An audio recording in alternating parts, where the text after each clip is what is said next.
नमस्कार साथियों, स्वागत है आपका हमारे YouTube चैनल एग्जामोफोबिया में। जैसा कि आप लोग जानते हैं, कॉम्पिटिटिव एग्जाम को देखते हुए हम लोग प्रिपरेशन कर रहे हैं जीएस की।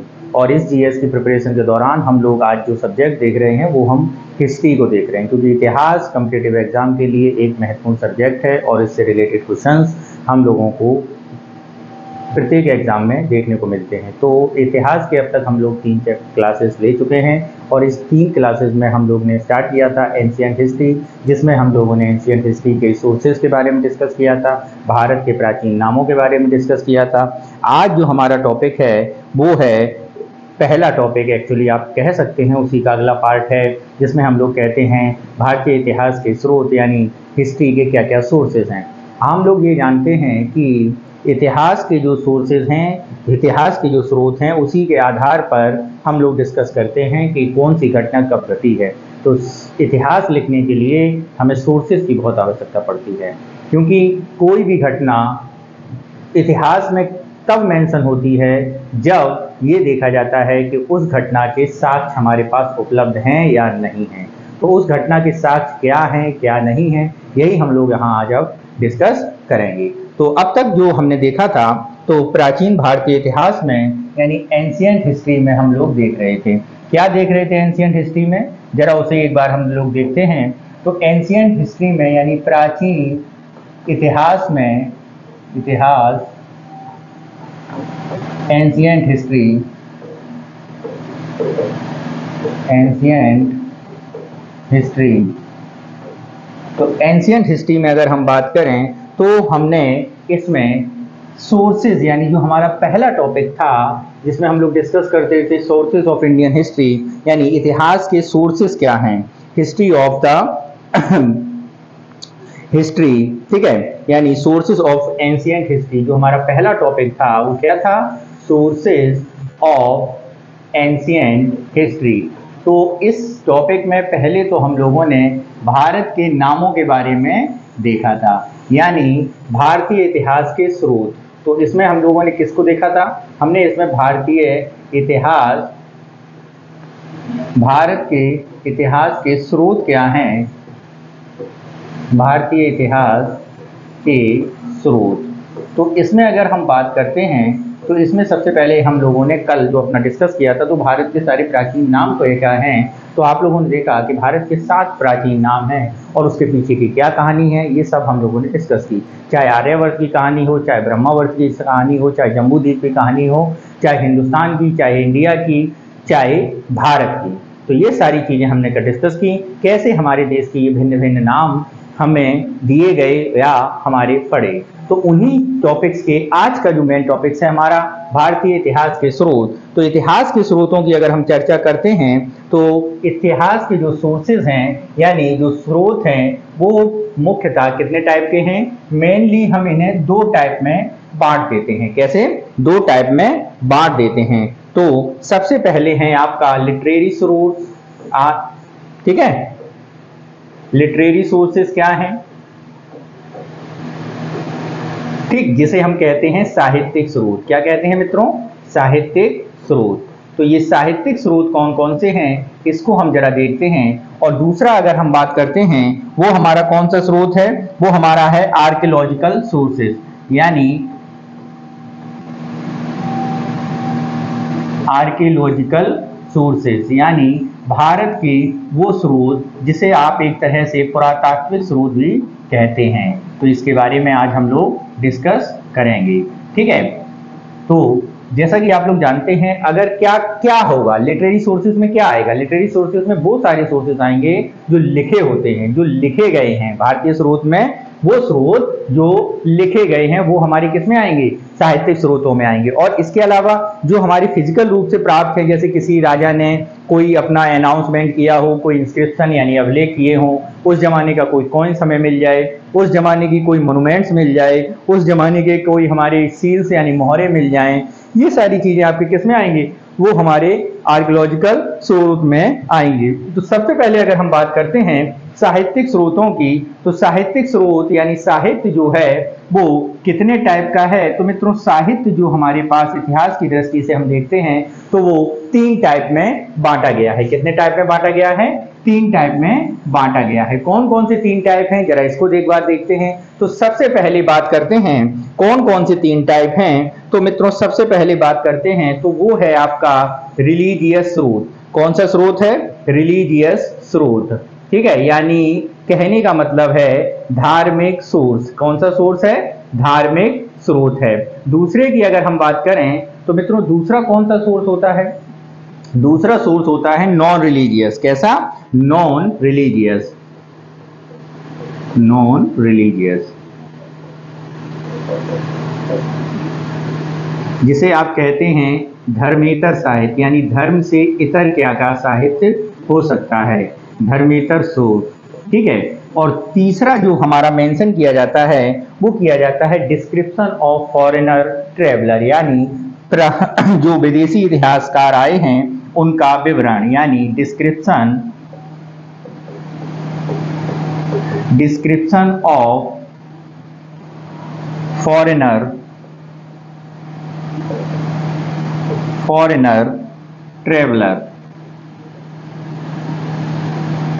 ट्रेवलर, यानी क्या है? विदेशी यात्रियों का विवरण।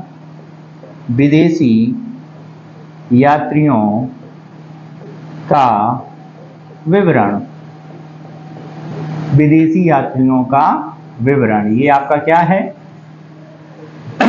धार्मिक स्रोत, धर्मेतर स्रोत और आपका डिस्क्रिप्शन ऑफ फॉरेनर ट्रेवलर, ये तो हमारा लिटरेरी सोर्सेज हो गया। अब यहीं पर हम अगर पुरातात्विक या आर्कियोलॉजिकल सोर्सेज के बारे में डिस्कस करें तो मित्रों आर्कियोलॉजिकल सोर्सेज में हमारा सबसे पहले आ जाएंगे इंस्क्रिप्शन। क्या आ जाएंगे मित्रों? इंस्क्रिप्शंस आ जाएंगे, ठीक है, जिसे हम लोग कहते हैं अभिलेख। क्या बोलते हैं? अभिलेख बोलते हैं, ठीक है। और अगर हम यहीं पर देखें दूसरा क्या टॉपिक हो जाएगा, तो दूसरा हो जाएगा आपका कॉइन्स। क्या हो जाएगा मित्रों? कॉइन्स, जिसे आप लोग क्या बोलते हैं? जिसे आप लोग सिक्के बोलते हैं, ठीक है। तीसरे की अगर हम बात करें तो तीसरा हो जाएगा स्टैचूज, जिसे आप लोग क्या बोलते हैं? जिसे हम लोग क्या बोलते हैं मित्रों? मूर्तियां बोलते हैं। क्या बोलते हैं? मूर्तियां बोलते हैं। चौथी अगर हम बात करें तो वो हो जाएंगे मॉन्यूमेंट्स। क्या हो जाएंगे? मॉन्यूमेंट्स हो जाएंगे, जिसे आप क्या बोलते हैं? जिसे हिंदी में हम लोग स्मारक बोलते हैं, ठीक है। ऐसे ही अगर हम पांचवें की बात करें तो पांचवा क्या हो जाएंगी? सील्स हो जाएंगी। क्या हो जाएंगी? सील्स हो जाएंगी, जिसे हम क्या बोलते हैं? जिसे हम मोहरें बोलते हैं। क्या बोलते हैं मित्रों? मोहरें बोलते हैं, ठीक है। छठवां अगर हम देखें तो छठवां हमारा आ जाएगा अन्य एविडेंसेस, यानी साक्ष्य। और कौन कौन से अवशेष या साक्ष्य के तौर पर इसे हम डिफाइन करते हैं, ठीक है। अवशेष या साक्ष्य के तौर पर हम इसे डिफाइन करते हैं, ठीक है। तो ये हमारे क्या हैं? सोर्सेज हैं। कौन कौन से सोर्सेज हैं? एक हमारे लिटरेरी सोर्सेज हैं, दूसरे हमारे आर्कियोलॉजिकल सोर्सेज हैं। लिटरेरी सोर्सेज मेनली तीन प्रकार के होते हैं। एक हमारा धार्मिक साहित्य होता है, जिसमें हम धर्म से रिलेटेड जो हमारा साहित्य है, चाहे हमारे वेद हो, चाहे वेदांग हो, चाहे पुराण हो, चाहे हमारे उपनिषद हो, चाहे अरण्यक हो, ठीक है, चाहे हमारे एपिक्स यानी महाकाव्य हो, वो हमारे हो जाएंगे। यानी आप एक तरह से ये कह सकते हैं वो सारे सोर्सेज जो हमारे धर्म से रिलेटेड हैं, चाहे वो हिंदू धर्म हो, चाहे बौद्ध धर्म हो, चाहे हमारा सिख या जैन धर्म हो, उससे रिलेटेड आपके सोर्सेज अगर आते हैं तो वो धार्मिक साहित्य के तौर पर डिफाइन किए जाते हैं। यहीं पर यदि हम नॉन रिलीजियस सोर्स में बारे में बात करें तो वो सारी बुक्स, वो सारी किताबें जो नॉन रिलीजियस हैं, जिसमें धर्म के इतर बात की गई है। तो धर्म के इतर हम लोग जानते हैं कई सोर्सेज हैं, कई बुक्स होते हैं जो धर्म के इतर बात की गई है, ठीक है। ऐसे ही कई यात्रियां हमारे पास आए हैं, चाहे आपके फिरदौसी हों, चाहे आपके मेगास्थनीज हों, चाहे आपके अलबरनवी हों, चाहे बर्नी हों, ठीक है। ये सब लोग आए हैं तो इन्होंने अपने अपना वृत्तांत लिखा है, तो यही हम यहाँ पर डिस्कस करेंगे। सेम कंडीशन हमारे यहाँ पर आर्कियोलॉजिकल सोर्सेज हैं, जो हमारे स्रोत हैं, चाहे वो डिस्क्रिप्शन हो, चाहे कॉइन्स हो, चाहे स्टेटूस हो, चाहे मोनूमेंट्स हो, चाहे सील्स हो, चाहे एविडेंस हो, ये सारे हमारे इसमें डिस्कस किए जाते हैं, ठीक है मित्रों। अब यहीं पर हम आगे देखते हैं कि हमारा आगे का अगर हम देखें, बात करें तो इसे हम और आगे डिफाइन कर सकते हैं। तो आगे और डिफाइन करने के लिए हम देखते हैं और इसे आगे डिफाइन करते हैं। तो आगे डिफाइन करने के लिए हम अगली स्लाइड पर चलते हैं। तो अगली स्लाइड हमारी स्टार्ट होती है लिटरेरी सोर्सेस से ही। तो हमारा जो लिटरेरी सोर्सेस का पहला पार्ट था, जिसे आपने रिलीजियस सोर्स बोला था, जिसे आपने क्या बोला था, रिलीजियस सोर्स।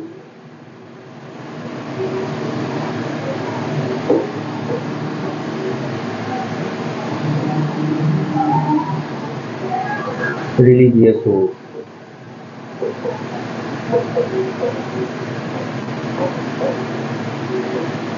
जिसे आप क्या बोलते हैं, धार्मिक स्रोत। क्या बोलते हैं, धार्मिक स्रोत। तो इन धार्मिक स्रोतों पे जरा हम डिस्कस करें।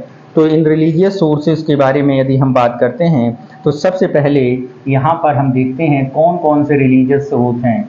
तो यदि हम हिंदू धर्म से ही यहाँ पर डिस्कस करें तो सबसे पहले यहाँ पर याद आ जाएगा हमें, हमारे वेद आ जाएंगे। क्या आ जाएंगे, वेद आ जाएंगे, यानी वेदास आ जाएंगे। क्या आ जाएंगे, वेदास आ जाएंगे। इसे हम और डिस्क्राइब कर सकते हैं। और डिस्क्राइब अगर हम करने की बात करें तो कैसे डिस्क्राइब करेंगे, जरा इसको भी देखते हैं। तो इसको भी हम डिफाइन कर लें तो सबसे पहले कर सकते हैं इसे ब्राह्मण लिटरेचर में। किसमें, ब्राह्मण लिटरेचर में, यानी ब्राह्मण साहित्य, ब्राह्मण साहित्य या हिंदू धर्म का साहित्य। ठीक है। दूसरा अगर हम यहाँ पे डिस्क्राइब करें तो हमारा कौन सा हो जाएगा, बौद्धिस्ट। कौन सा मित्रों, कौन सा हो जाएगा, बौद्धिस्ट, बौद्धिस्ट सोर्सेज। कौन सा हो जाएगा, बौद्धिस्ट सोर्सेज, यानी बौद्धिस्ट स्रोत। ठीक है, बौद्ध धर्म से रिलेटेड बात हो जाएगी। यहीं पर अगर हम आगे बात करें तो आगे हमारा कौन सा हो जाएगा, वो हमारा जैनिज्म से रिलेटेड आ जाएगा। किससे, जैनिज्म लिटरेचर, जैनिज्म लिटरेचर। ठीक है, तो यानी जैन धर्म से रिलेटेड लिटरेचर, जैन धर्म से रिलेटेड लिटरेचर यहाँ पर डिफाइन किया जाता है। ठीक है, तो यहीं पर अगर हम सबसे पहले बात करते हैं ब्राह्मण साहित्य में, तो ब्राह्मण साहित्य में सबसे पहले आपके वेद आ जाएंगे। क्या आ जाएंगे, वेदास आ जाएंगे। ठीक है, तो इन वेदों में अगर हम बात करते हैं तो हमारे वेदों की संख्या कितनी है, वेदों की संख्या 4 है। कौन कौन से वेद हैं, ये यहाँ पे ही हम लोग डिस्कस कर लेते हैं। तो सबसे पहले हमारा सबसे पुराना वेद है जिसका नाम क्या है, ऋग्वेद है। दूसरा अगर हम बात करें तो हमारा दूसरा वेद क्या है, यजुर्वेद है। तीसरा अगर हम बात करें तो तीसरा वेद हमारा कौन सा है, सामवेद है। और सबसे नया वेद के बारे में यदि हम बात करें तो कौन सा वेद है, अथर्ववेद है। ठीक है, कौन सा वेद है मित्रों, अथर्ववेद है। ठीक है, तो वेद हो गया। ऐसे ही यदि हम बात करें उपनिषदों की, किसकी, उपनिषदों की संख्या के बारे में बात करें तो हमारे उपनिषद कितने हैं हमारे उपनिषदों की संख्या 108 है। ठीक है, ऐसे ही अगर हम बात करें तो अपने पुराणों की बात कर सकते हैं। तो हमारे पुराण कितने हैं, पुराणों की संख्या 18 है। ऐसे ही अगर हम बात करें तो हमारे वेदांग हैं, वेदांग की संख्या अगर हम बात करें तो वेदांग की संख्या 6 है। ऐसे ही अगर हम बात करें तो हमारे ब्राह्मण ग्रंथ हैं। कौन से ग्रंथ हैं, ब्राह्मण ग्रंथ हैं। ठीक है, ऐसे ही अगर हम बात करें तो हमारा अरण्यक ग्रंथ है। क्या है, अरण्यक ग्रंथ हैं। ठीक है, ऐसे ही अगर हम आगे बात करते हैं तो हमारे क्या हो जाएंगे, स्मृति ग्रंथ हो जाएंगे। क्या हो जाएंगे, स्मृति ग्रंथ हो जाएंगे। ऐसे ही अगर हम बात करें तो हमारे क्या हो जाएगा, हमारे धर्मशास्त्र हो जाएंगे। धर्मशास्त्र भी कई हैं हमारे पास। ठीक है, और ऐसे ही अगर हम बात करें तो हमारे महाकाव्य हो जाएंगे। क्या हो जाएंगे, महाकाव्य हो जाएंगे। और महाकाव्य की संख्या 2 है। और यहाँ कौन कौन से 2 हैं, तो महाकाव्य हमारे एक है रामायण और दूसरा है हमारा महाभारत। क्या है, कल इससे आप मिले होंगे महाभारत से, जिसके कारण आपके यहाँ राजा भरत आए थे, जिसके कारण आपका नाम भारत पड़ा था। ठीक है ये हो जाएगा। ठीक, ये बात समझे आप लोग। ठीक, ये बात समझे ना। ठीक है, अब यहीं पर यदि हम बात करें बौद्ध साहित्य के बारे में, किसके बारे में, बौद्ध साहित्य के बारे में। तो बौद्ध साहित्य में अगर हम यहाँ पर बात करते हैं तो बौद्ध साहित्य में पिटक आ जाते हैं। क्या आ जाएंगे, पिटक। पिटकों की संख्या अगर हम बात करें तो कितनी है, 3 है पिटकों की संख्या। कौन कौन से हैं त्रिपिटक, इसे हम त्रिपिटक भी कहते हैं। एक है आपका सुत्त पिटक। क्या है मित्रों, सुत्त पिटक, जिसमें भगवान बुद्ध से पहले की कहानी है। फिर आपका धम्म पिटक है जिसमें बौद्ध धर्म के बारे में बताया गया है। ठीक है। तीसरा अगर हम बात करते हैं तो वो आपका विनय पिटक है, जिसमें बौद्ध धर्म के नियम वगैरह का डिस्क्राइब्शन या डिस्क्रिप्शन किया गया है। इन पिटकों को त्रिपिटक भी कहा जाता है। इनका एक नाम क्या है? त्रिपिटक है, क्योंकि ये कितने हैं? 3 हैं। ऐसे ही अगर हम बात करें तो जैन ग्रंथ क्या है? मिलिंद पन्हु भी आपका जैन ग्रंथ के अंतर्गत आता है। क्या? मिलिंद पन्हु। मिलिंद पन्हु भी आपका जैन ग्रंथ के अंतर्गत आता है। ठीक है, दोबारा लिख देता हूँ सही से, क्योंकि आपको समझ में नहीं आ रहा होगा। ये आप नोट्स बनाते चलिए मित्रों, और आप यकीन मानिए कि आपके इन क्वेश्चंस का जो भी जीएस का आप कोई भी एग्जाम दे रहे हैं, इवन यूपीएससी भी दे रहे हैं, तो यूपीएससी में जो भी आपके डाउट्स हैं वो हमारे इस चैनल के माध्यम से जो ये हम सीरीज लेके आए हैं उससे 100% क्या हो जाएंगे? आपके सॉल्व हो जाएंगे। ठीक है, तो मिलिंद पन्हु हो गया। ऐसे ही जैन धर्म के बारे में यदि हम बात करें तो जैन धर्म के लिए आप एक तरह से लिख सकते हैं भगवती सूत्र। क्या लिख सकते हैं? भगवती सूत्र, यानी जितने भी सूत्र ग्रंथ हैं वो इसी में ही डिस्क्राइब किए गए हैं। ठीक है, ये आपका क्या है? ये हो गया। ऐसे ही अगर हम यहाँ पे एक ग्रंथ और छूट रहा है तो वो आपका स्मृति ग्रंथ और है। क्या है? स्मृति ग्रंथ, जैसे मनु स्मृति, नारद स्मृति, ये सारे स्मृतियाँ ग्रंथ हैं वो इसी में डिफाइन किए गए हैं। ठीक है, कोई इसमें डाउट हो तो आप पूछ सकते हैं, कमेंट बॉक्स में जरूर आप कमेंट कीजिएगा। ठीक, तो ये आपका क्या हो गया? ये आपका धार्मिक साहित्य हो गया जो धर्म के रिलेटेड इसमें बात की गई है। तो कोई जैन धर्म से रिलेटेड है, कोई बौद्ध धर्म से रिलेटेड है, कोई ब्राह्मण लिटरेचर या ब्राह्मण धर्म से या भागवत धर्म से या सनातन धर्म से रिलेटेड होगा। ठीक है, नेक्स्ट अगर हम अगले टॉपिक के बारे में बात करें तो अगला टॉपिक है हमारा गैर धार्मिक स्रोत। क्या है? गैर धार्मिक स्रोत। तो गैर धार्मिक स्रोत में अगर हम बात करें नॉन रिलीजियस लिटरेचर,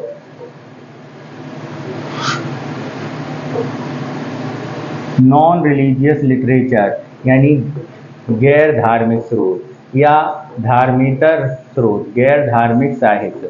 गैर धार्मिक साहित्य के बारे में यदि हम बात करें तो वो साहित्य इसमें डिस्क्राइब किया जाता है, वो किताबें इसमें इंक्लूड की जाती हैं जिसमें धर्म की चर्चा नहीं होती है, जिसमें इकोनॉमी की चर्चा होगी, जिसमें क्या कहते हैं आपके समाज की चर्चा होगी, जिसमें व्यापार की चर्चा होगी, जिसमें राजा की चर्चा होगी, वो सारी ग्रंथ। तो इसी में अगर हम बात करते हैं तो जो हमारा पहला ग्रंथ है वो हो जाएगा क्या?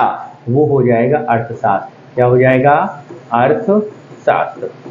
अर्थशास्त्र। ठीक है, दूसरा अगर हम बात करें, यहाँ पर आप एक तरह से ये भी लिख सकते हैं, एक तरफ बुक लिख सकते हैं और दूसरी तरफ उसके राइटर भी मेंशन कर सकते हैं। तो बुक यानी चाणक्य इसके क्या हैं? राइटर हैं, और ये मौर्य साम्राज्य में आपको मिलेंगे। चाणक्य का दूसरा नाम क्या है? विष्णुगुप्त है, और चाणक्य का दूसरा नाम, फेमस नाम आप जानते होंगे, कौटिल्य है। ठीक है, दूसरी अगर हम यहाँ बात करें तो दूसरी है अष्टाध्यायी। क्या है? अष्टाध्यायी। अष्टाध्यायी के बारे में बात करें तो इसके राइटर कौन हैं? तो इसके राइटर पाणिनि है, यानी संस्कृत व्याकरण की कहानी है, और इसी के ऊपर एक टीकाकरण लिखा गया है जिसका नाम है महाभाष्य। और इस महाभाष्य के राइटर की अगर हम बात करें तो वो कौन है? पतंजलि इसके राइटर हैं। ठीक है, ऐसे ही अगर हम बात करें तो मुद्रा राक्षस है। कौन है? मुद्रा राक्षस हैं। तो मुद्रा राक्षस की अगर हम बारे में बात करें तो इसके राइटर कौन हैं? इसके राइटर विशाख दत्त हैं। कौन है मित्रों? विशाख दत्त हैं। ऐसे ही हम अगर देखें आगे तो हमारी अगली पुस्तक है मृच्छ कटकम। क्या है? मृच्छ कटकम। तो इसके राइटर की अगर हम बात करें तो इसका राइटर क्या है? इसका राइटर शूद्रक है। ऐसे ही अगर हम अगली पुस्तक देखें तो अगली पुस्तक एक साथ 3 लिख सकते हैं। जैसे आपकी पहली पुस्तक है अभिज्ञान शाकुंतलम, अभिज्ञान शाकुंतलम। दूसरी ऋतु संहार, तीसरी मेघदूत। ऐसी कई फेमस पुस्तकें हैं और ये सारी पुस्तकें लिखी हैं द ग्रेट संस्कृत के महान विद्वान कालिदास ने। ऐसे ही अगर हम बात करें अगली पुस्तक तो हमारी अगली पुस्तक है राज तरंगिणी। कौन सी है? राज तरंगिणी। ये पहली प्रमाणिक ऐतिहासिक पुस्तक भी कहा जाता है, क्योंकि जो इतिहास की कमियां हमें बताई गई हैं कि भारतीय राइटरों को इतिहास लिखना नहीं आता है, ऐसा हमारे यूरोपीय साहित्यकारों, यूरोपीय इतिहासकारों ने कहा है, तो उनके मुंह पे ये तमाचा मारती है ये किताब, क्योंकि इस किताब में डेट वाइज मेंशन किया गया है और इस किताब में इतिहास मेनली बताया गया है, डिस्क्राइब किया गया है। कहाँ का? कश्मीर का। राजतरंगिणी किसकी पुस्तक है? तो राजतरंगिणी मित्रों पुस्तक है कल्हड़ की। किसकी है? कल्हड़ की। और इसे कश्मीर का इतिहास के तौर पर भी कश्मीर का इतिहास इसमें मेंशन किया गया है। ठीक है। अगर हम यहीं पर अगली पुस्तक देखें तो अगली पुस्तक है हमारी हर्षचरित। कौन सी है? हर्षचरित। हर्षचरितम। हर्षचरितम ये पुस्तक किसकी है? ये पुस्तक है बाण भट्ट की। किसकी है? बाण भट्ट की। ऐसे ही अगर हम बात करते हैं चरक संहिता। क्या है? चरक संहिता। चरक संहिता के बारे में बात करें तो ये जो चरक संहिता पुस्तक है ये किससे लिखी गई है? चरक संहिता ये लिखी है चरक द्वारा। किसके द्वारा लिखी गई है? चरक द्वारा लिखी गई है। ठीक है। ऐसे ही अगर हम बात करें अगली पुस्तक, कई पुस्तकें हैं जो आपको याद करनी पड़ेंगी मित्रों। ठीक है। पंचतंत्र को अगर हम मेंशन करते हैं तो ये लिखी है विष्णु शर्मा ने। किसने लिखी है? विष्णु शर्मा ने। और पंचतंत्र उन किताबों में से एक है जो भारत की उन बुक में से एक है जो सर्वाधिक भाषाओं में जिसका क्या किया गया है? अनुवाद किया गया है। यदि हम भारतीय पुस्तकों के बारे में मेंशन करें तो भारत में सर्वाधिक जिस पुस्तक का कई भाषाओं में अनुवाद किया गया है वो है हमारी गीता। और गीता के बाद यदि कोई पुस्तक है वो है हमारी पंचतंत्र जो सर्वाधिक भाषाओं में अनुवाद जिसका किया गया है। यानी भाई विश्व की अगर हम यहीं पर डिस्कस भी कर लें विश्व की कौन कौन सी पुस्तकें हैं जो सर्वाधिक भाषाओं में उपलब्ध हैं तो विश्व की 3 पुस्तकें सर्वाधिक भाषाओं में मेनली ज़्यादा उपलब्ध हैं। एक पुस्तक है सबसे ज़्यादा भाषाओं में लिखी गई जो है वो बाइबल का अनुवाद किया गया है। दूसरी पुस्तक गीता का अनुवाद किया गया है भगवत गीता। और तीसरी पुस्तक है हमारी कौन सी? पंचतंत्र। ठीक है। यानी पंचतंत्र है। ठीक। और यहीं पर यदि हम बात करें यहीं पर यदि मित्रों अगर हम बात करते हैं तो अगली पुस्तक अगर हम यहीं पर देख लें तो अगली पुस्तक हम लिख सकते हैं क्या? कामसूत्र। क्या लिख सकते हैं? कामसूत्र। और इस पुस्तक के राइटर हैं वात्सायन। क्या है मित्रों? वात्सायन है इसके राइटर। ठीक है। ठीक है। कामसूत्र हैं और इसके राइटर हैं वात्सायन। तो ये कई महत्वपूर्ण पुस्तकें हैं। और जरा पुस्तकें आप देख सकते हैं तो जैसे आपका पृथ्वीराज रासो है। कौन सी पुस्तक है? पृथ्वीराज रासो है। ये जिस पुस्तक किसने लिखी है? ये आपकी लिखी है कवि चंद्रबर दाई ने लिखी है। ठीक है। ऐसे ही आपकी एक पुस्तक और है जिसका नाम है परमार्दी देवरासो। परमावधि देवरासो या इसका नाम एक और है जिसको हम कहते हैं आलखंड। क्या है? आलखंड। और ये पुस्तक किसने लिखी है? ये पुस्तक लिखी है मित्रों जगनिक ने। किसने लिखी है? जगनिक ने। ठीक है। तो ये वो साहित्य है जो नॉन रिलीजियस साहित्य के रूप में मेंशन किया जाता है। ठीक। तो आपने देखा कि हम लोगों ने डिस्कस किया कि कौन कौन से साहित्य थे। एक आपका धार्मिक साहित्य था, एक आपका धर्मेतर साहित्य था और अब जो आपका साहित्य हम लोग डिस्कस करने वाले हैं वो विदेशी यात्रियों का विवरण है। यानी description of foreign traveller. Description of foreign traveller. विदेशी यात्रियों का विवरण। क्या है? विदेशी यात्रियों का विवरण। इसको जरा देखते हैं हम लोग विदेशी यात्रियों का विवरण। तो विदेशी यात्रियों में अगर हम बात करें तो इसे हम अलग अलग डिफाइन कर सकते हैं। कैसे कैसे डिफाइन करेंगे? तो सबसे पहले अगर हमारे यहाँ जो विदेशी यात्री आए हैं वो कहाँ से आए हैं? वो यूनान से आए हैं, वो ग्रीक से आए हैं। उसके बाद यदि हम बात करें तो हमारे पास कहाँ से आए हैं? चाइनीज़ आए हैं यानी चीनी यात्री आए हैं। ठीक है। उसके बाद यदि हम बात करें तो मुस्लिम यानी अरब कंट्री से आए हैं। ठीक है। मुस्लिम कंट्री से आए हैं। तो कौन कहाँ से आया है तो जरा उसे देखते हैं। तो सबसे पहले यदि हम बात करते हैं हेरोडोटस। कौन है? हेरोडोटस, जिनकी पुस्तक के नाम अगर आप जानते हैं तो इन्हें फादर ऑफ हिस्ट्री कहा जाता है और इनकी पुस्तक कौन सी है? हिस्टोरिका है। हेरोडोटस हो गए। ठीक है। दूसरा अगर हम बात करते हैं तो हमारे टेसियस हैं। कौन है? टेसियस हैं। ठीक है। तीसरे यदि हम बात करते हैं तो नियार नियारकस हैं। कौन है मित्रों? नियारकस हैं। चौथे यदि हम बात करते हैं तो अरिस्टोबुलस हैं। क्या हैं? एरिस्टोबुलस हैं। एरिस्टोबुलस हैं। ठीक है। चाइनीज के अगर हम बारे में बात करें तो चाइनीज कौन से हैं पहले? तो सबसे पहली बात होगी फाइयान की। किसकी होगी? फाइयान की। दूसरी बात करते हैं तो दूसरा होगा हमारा हुएन सांग की।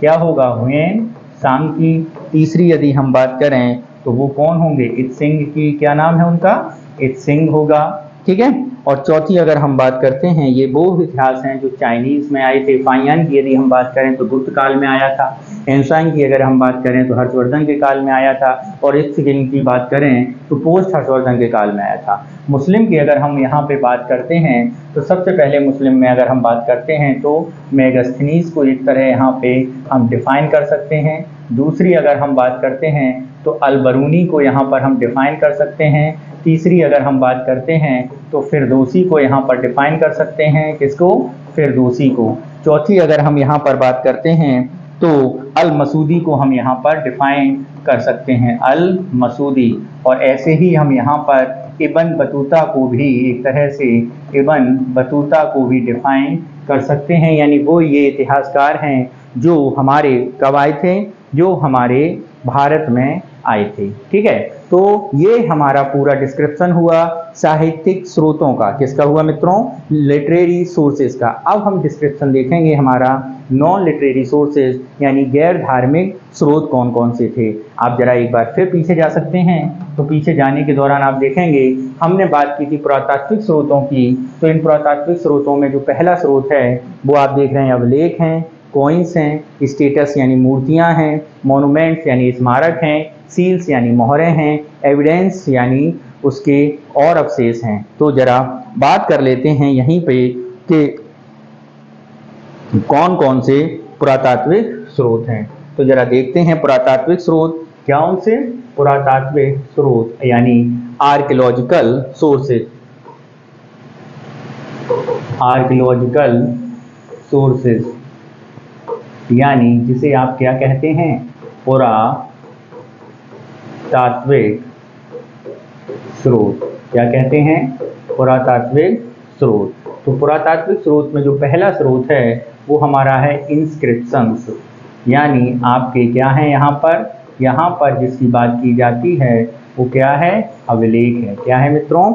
अभिलेख है। तो कौन कौन से हैं जो इसमें इंक्लूडेड किए जाते हैं? तो यहाँ पर यदि हम बात करें तो सबसे ओल्डेस्ट यानी सबसे प्राचीन जो अभिलेख है वो किसका मिला है? तो मित्रों प्राचीन जो अभिलेख मिले हैं वो हमें सम्राट अशोक के अभिलेख मिले हैं। किसके मिले हैं? अशोक के अभिलेख। यदि हम यहीं पर डिस्क्राइब कर लें कि अशोक के अभिलेख जो हैं इंस्क्रिप्शंस और अवशेष यानी इंस्क्रिप्शंस ऑफ अशोका। ठीक है। और अशोक के जो अभिलेख हैं वो कितने भाषाओं में बांटे गए हैं? मेनली 3 भाषाओं में बांटे गए हैं। किसमें? 3 टाइप्स के हैं। तो सबसे पहले अगर हम बात करें स्टोन एडिक्ट्स हैं। दूसरी अगर हम बात करें पिलर एडिक्ट्स हैं। तीसरी अगर हम बात करें तो केव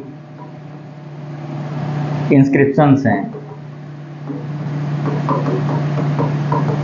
यानी कहने का मतलब है जिसे आप कहते हैं शिलालेख। ठीक है। यानी अशोक के।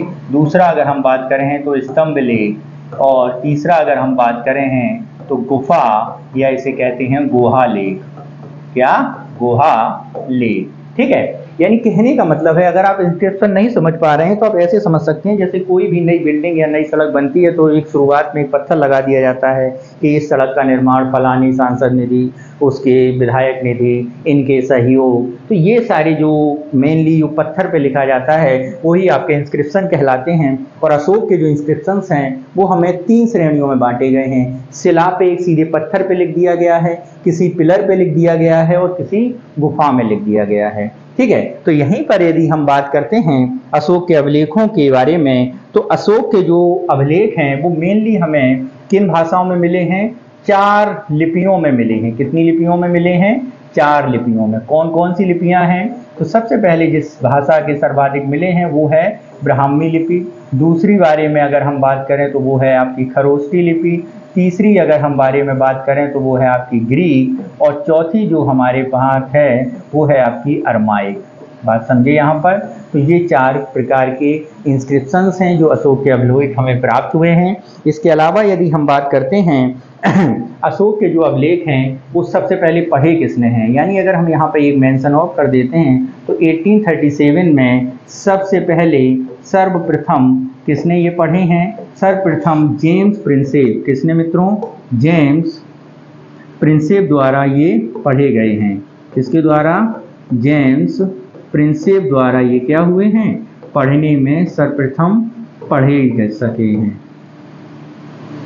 पढ़े गए हैं। किसके द्वारा पढ़े गए हैं? तो जेम्स प्रिंसेप के द्वारा ये पढ़े गए हैं। ठीक है। यदि हम यहीं पर बात कर लेते हैं कहाँ कहाँ पर इसे मिले हैं, तो ये अगर हम बात कर देते हैं तो नॉर्थ इंडिया में, कहाँ पर? नॉर्थ इंडिया में मिले हैं। जैसे आपका उत्तराखंड हो गया, ठीक है, आपका एमपी हो गया, ठीक, यहाँ पर मिले हैं। इसके अलावा साउथ इंडिया में कर्नाटक में मिले हैं। कहाँ पर मिले हैं? कर्नाटक में मिले हैं। और अगर हम बात करें अफगानिस्तान सीमा बलूचिस्तान पर भी मिले हैं, ठीक है, अब और आपके असम वगैरह में मिले हैं। यानी अगर हम बात करते हैं कश्मीर, कालसी, गुर्जरा, दतिया, मास्की, इस तरह के अभिलेख जो मिले हैं वो यहाँ पे मिले हैं। बिहार में कई गुफाओं में मिले हैं। जैसे ये कहा जाता है कि इन्होंने 4 गुफाएं दान दी थी, ठीक है, जैसे आपकी करण, सुदामा, ये गुफाएं। तो अशोक के बारे में जब हम डिस्कस करेंगे तो इसके बारे में डीपली हम डिस्क्राइब करेंगे आपसे, नो डाउट। अफगानिस्तान में भी मिले हैं, अरमाई बलूचिस्तान एरिया में,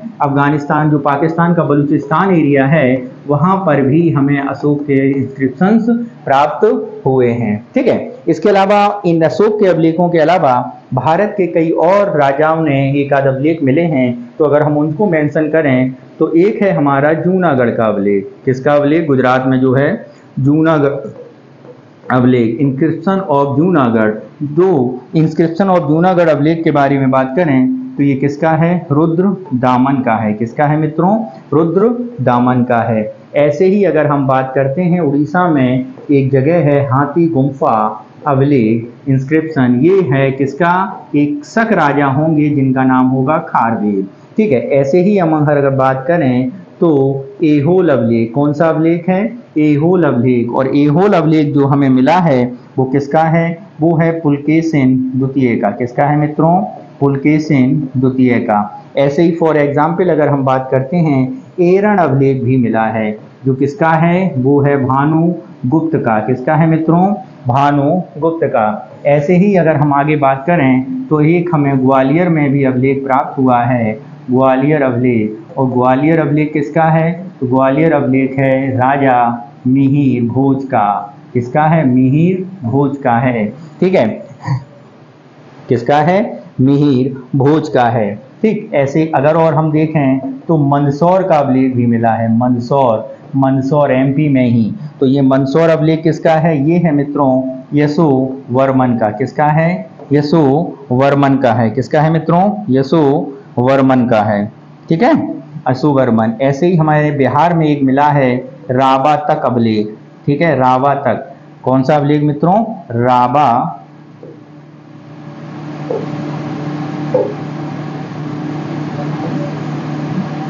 रावा तक। ये किसका है? ये मित्रों कनिष्क का है। किसका है?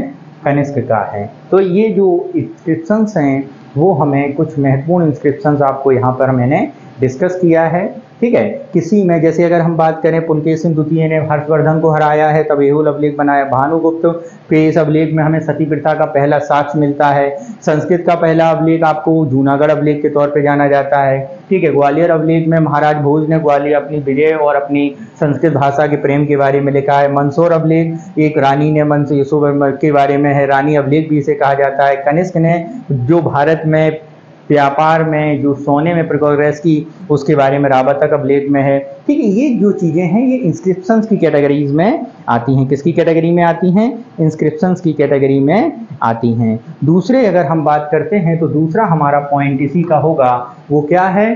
वो हमारा है सिक्के यानी कॉइन्स। क्या है मित्रों? सिक्के हैं। तो अगर हम यहाँ पे भारत के सिक्कों के बारे में बात करें तो भारत के सबसे प्राचीन सिक्के हमें कहाँ मिले हैं? तो सबसे प्राचीनतम जो सिक्के मिले हैं, प्राचीनतम सिक्के, तो मित्रों प्राचीनतम सिक्के हमें मिले हैं 600 BC के आसपास। और इन जो प्राचीनतम सिक्कों को क्या कहा जाता था? आहत सिक्के बोला जाता था। क्या बोला जाता था? आहत सिक्के, या इन्हें हम कहते थे पंचमार्क सिक्का। क्या? पंचमार्क सिक्के। ठीक है, पंचमार्क सिक्के कहलाते थे। कैसे? ऐसे होता था कि ये जो सिक्के होते थे ये चोट दे के बनाए जाते थे, यानी चोट मारी जाती थी, इसलिए इन्हें क्या बोला जाता था? आहत सिक्के बोला जाता था। समझे मित्रों? अब यहीं पर अगर हम आगे देखें, सर्वप्रथम कहाँ पे मिले? अगर हम एविडेंस के बारे में बात करें तो ये कहाँ पर मिले हैं, कहाँ से हमें प्राप्त हुए हैं? फाउंड फ्रॉम अगर हम बात करें तो ये हमें तमिलनाडु में मद्रास से प्राप्त हुए हैं। कहाँ पर? तमिलनाडु में मद्रास से। कहाँ पर मिले हैं? मद्रास से। कब मिले हैं? 18th सेंचुरी में। 18th सेंचुरी में। किसे मिले हैं? अगर हम यहाँ पे किसको बारे में बात करें तो वो है कर्नल कोल्डवेल को। किसे मिले हैं? कर्नल कोल्डवेल को।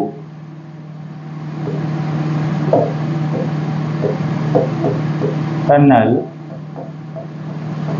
कोल्डवेल को प्राप्त हुए हैं। ठीक है, फर्स्ट पर्सन जिसे ये सिक्के मिले हैं। ठीक, अगर यहीं पर और हम बात करें कि भारत में जो सिक्के हैं वो सबसे पहले किसने चलाए हैं, तो सबसे पहले अगर हम गोल्ड कॉइन्स की बात करें, किसकी? गोल्ड कॉइन्स की बात, वो किसने चलाए हैं? वो चलाए हैं इंडो ग्रीक ने। किसने चलाए हैं? हिंद यवन ने। किसने? हिंद यवनों ने, जिसे हम बोलते हैं इंडो ग्रीक। इंडो ग्रीक ने चलाए हैं। ठीक है, इंडो ग्रीक। कौन सा राजा? अगर हम यहाँ पर रूलर के बारे में बात करें तो अभी जो हमने देखा था मिनांडर ने। ठीक, यहीं पर यदि हम बात कर लें, शुद्ध सोने के सिक्के, प्योर, क्या?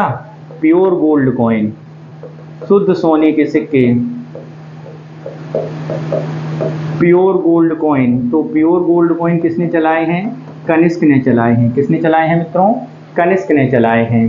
ठीक है, और यदि हम बात करें मिक्सचर किसने चलाए हैं? Mixture gold coin. तो सबसे अधिक मिक्सचर गोल्ड कॉइन्स जो चलाए हैं वो गुप्त ने चलाए हैं। यहीं पर अगर हम बात कर लें शीशे के कॉइन्स किसने चलाए हैं? तो शीशे के कॉइन्स हमारे सातवाहन ने चलाए हैं। किसने चलाए हैं? सातवाहनों ने ये कॉइन चलाए हैं। सातवाहन शासकों ने ये कॉइन मित्रों चलाए हैं। ठीक है, ठीक। अब जो हमारा तीसरा टॉपिक है, तो तीसरा टॉपिक है मित्रों मूर्तियां। क्या है? मूर्तियां, यानी स्टैचूज। तो मित्रों मूर्तियों की अगर हम बात करें तो भारत में मेनली दो टाइप की मूर्तियां बनी हैं। एक आपकी गांधार शैली में बनी है, यानी गांधार शैली यानी गांधार आर्ट, और दूसरी आपकी बनी है मथुरा शैली यानी मथुरा आर्ट में। किसमें? एक आपकी गांधार शैली में बनी है और दूसरी आपकी मथुरा शैली में बनी है। ठीक है, ये कॉइन्स हैं जो मूर्ति कला में बनाए गए हैं, और ये जो हैं ये फर्स्ट सेंचुरी में विकसित हुई है। किसमें विकसित हुई है? फर्स्ट सेंचुरी में विकसित हुई है। ठीक, आगे जो हमारा अगला है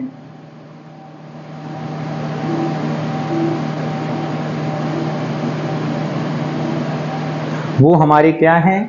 स्मारक हैं। इसी में अगर हम चाहें तो लिख सकते हैं स्मारक।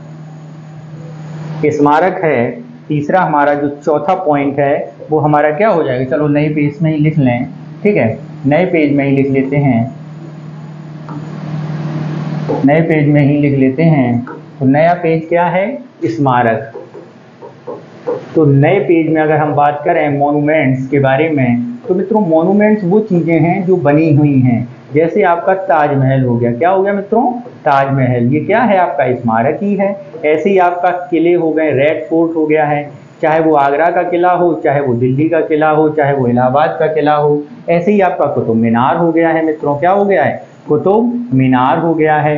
ऐसे ही आपका 2.5 दिन का झोपड़ा हो गया है। तो ये सब क्या हैं? ये सब आपके मॉन्यूमेंट्स हैं जो हमें बताते हैं उस समय के बारे में। ठीक है, ऐसे ही महात्मा बुद्ध से रिलेटेड जो स्तूप बनाए गए हैं आपके क्या हैं, स्तूप हो गए, आपके क्या हो गए, विहार हो गए, क्या इस समय के विहार हो गए, आपके प्राचीन जो मंदिर बनाए गए हैं वो सब इसी की कैटेगरी में आते हैं, स्मारकों की कैटेगरी में मित्रों आते हैं। ठीक है,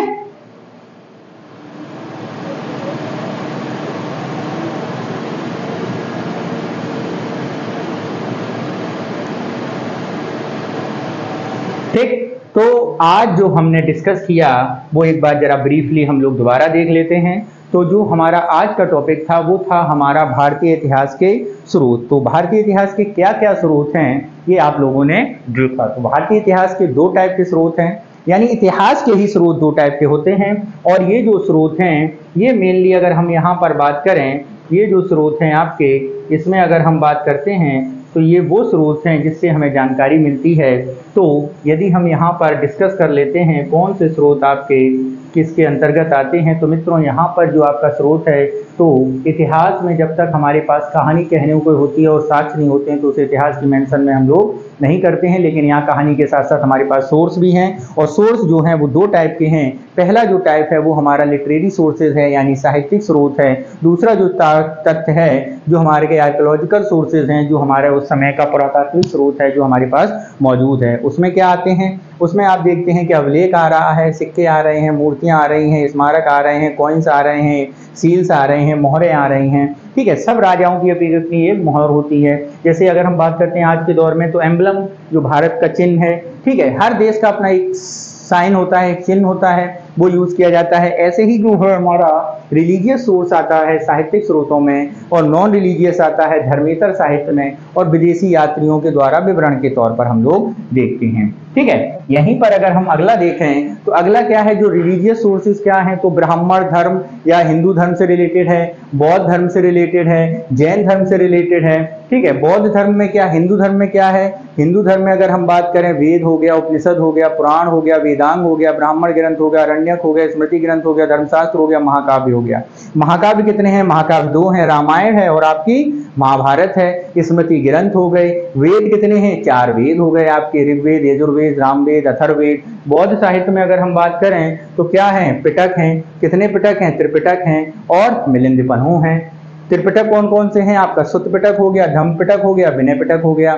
जैन धर्म में यदि हम बात करें तो भगवती सूत्र है। इस भगवती सूत्र से हमें जानकारी मिलती है कि भारत में क्या एक समय आएगा जो 16 महाजनपदों का समय आएगा। तो ये जो कहानी है 16 महाजनपदों की, भगवती सूत्र से बिल्कुल सही क्लियर होती है। ऐसे ही अगर हम आगे देखें तो आगे जो हमारा आता है वो गैर रिलीजियस सोर्सेज हैं, जो बुक्स हमें याद करनी पड़ती हैं। तो जैसे हमारी अर्थशास्त्र हो गया, यानी चाणक्य ने, यानी विष्णुगुप्त ने, यानी कौटिल्य ने लिखी, जो मौर्य काल के समय और प्री मौर्य पीरियड के समय की भारत की सामाजिक, आर्थिक और राजनीतिक स्थिति के बारे में बताता है। अष्टाध्यायी एक तरह से संस्कृत व्याकरण की कहानी है। महाभाष्य एक तरह से संस्कृत व्याकरण को समझने में क्लिष्टता थी, तो उस पर एक उप टिप्पणी लिखी गई, एक महाकाव्य, एक अलग बुक लिखी गई, उसका सरल भाषा में लिखा गया, तो वो महाभाष्य है जो पतंजलि द्वारा लिखा।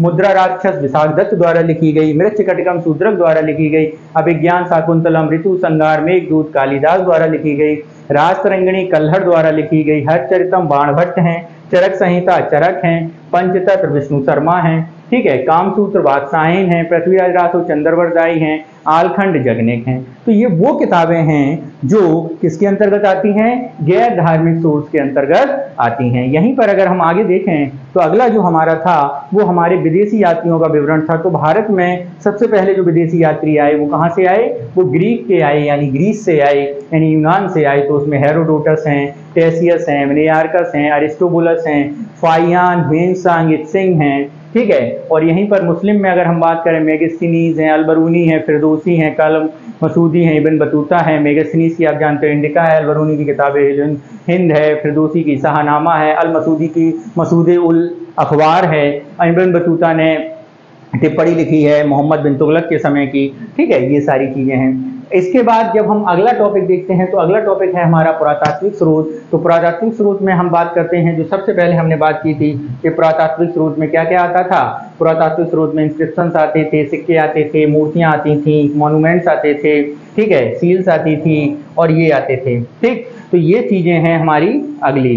ठीक है, तो जरा देखते हैं अभिलेख में क्या है। अभिलेख, तो अभिलेख में अगर हम बात करते हैं तो अभिलेख में सबसे पहले जो प्राचीन अभिलेख मिले हैं, अशोक के अभिलेख मिले हैं। अशोक के कितने अभिलेख मिले हैं? लगभग इनकी संख्या 14 के आसपास बताई जाती है और इनको फिर डिस्क्राइब भी किया गया है। 3 टाइप के हैं, शिलालेख टाइप के हैं, स्तंभ लेख हैं, गुहा लेख हैं या गुफा लेख हैं, यानी स्टोन एडिक्स हैं, पिलर एडिक्स हैं, केव इंस्क्रिप्शंस हैं। किन भाषा लिपियों में मिले हैं? तो 4 लिपियों में मेनली मिले हैं।